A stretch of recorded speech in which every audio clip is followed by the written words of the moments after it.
Questions over conflicts of interest are being raised regarding the judge presiding over the case of Dr. Richard Strauss. New tonight at 6, why he may be asked to recuse himself and why sexual assault victims are rejecting the settlement program offered by Ohio State. Brad. Like the non-disparaging clause, OSU, if you don't want us to talk disparagingly about you, then don't do anything to have us talk disparagingly about you. Sexual assault victims claim OSU's settlement proposal is unacceptable, and now the presiding judge might be unacceptable too. We'll tell you why ahead.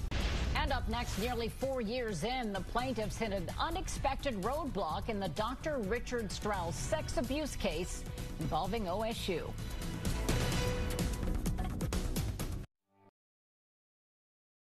It's never felt like that OSU hasn't been in some kind of a control of everything, every step of the way.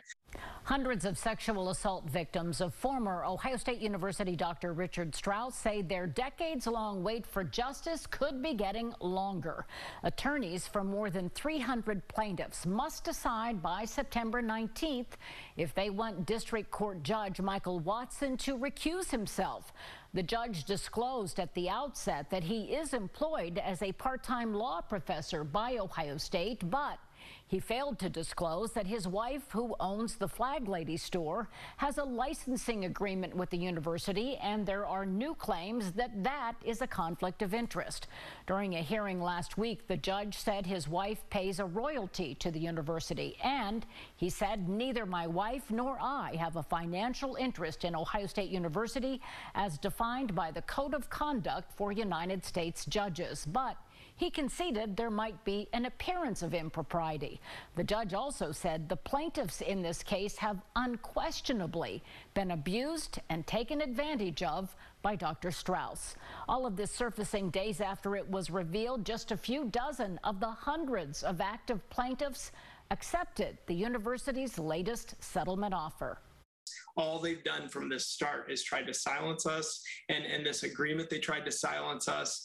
And I would like any judge to look at that and say, no, we're not going to let you do that to survivors. They were already abused and traumatized all these years ago. We're not going to let you to continue to abuse and traumatize them today. You look at some of the other cases out there that you have that are precedent. The USC case, the Michigan State case.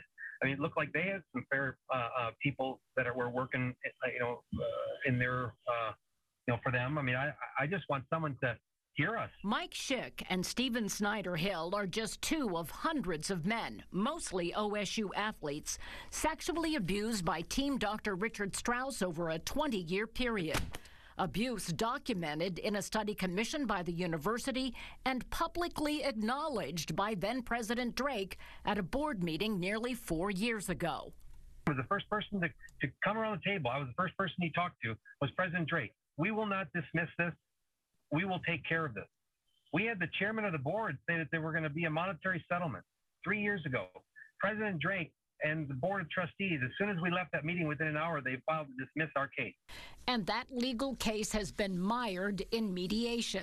That the plaintiff's claim is one-sided, that OSU was allowed to lay out a take-it-or-leave-it offer that silences the victims and protects OSU from ever admitting fault.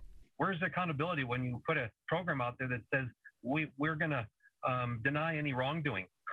I mean, why would I ever sign that? I didn't get into this because of anything other than I wanted accountability. I wanted people to validate what happened first and foremost, but then I wanted people to, to take accountability. And along the way, we wanted people to stand up. We wanted our own coaches to stand up, and they won't. We wanted, people to stand up and validate this, and no one's doing it. Now, if the presiding judge steps down, the case will take a step back. The victims say they fear the university would welcome the chance to drag out the legal fight, hoping plaintiffs will drop out from exhaustion. I'm a scarlet and gray all the way type guy. I mean, I was rooting for the football team this past weekend. I'm a proud Buckeye, but how can you be when you're doing this? So, there's so many levels of, trauma for me. I mean, Lady Justice has a blindfold on it. We have to take solace in that. We just hope that the blindfold doesn't have an OSU insignia on it. Late today, the university said in a statement that the Flag Lady store is one of 400 businesses licensed to sell OSU merchandise, and as a licensee, the store pays a 12% royalty to the university. Separately, though, Ohio State purchased about $16,000 worth of merchandise from the store in the 2021 fiscal year.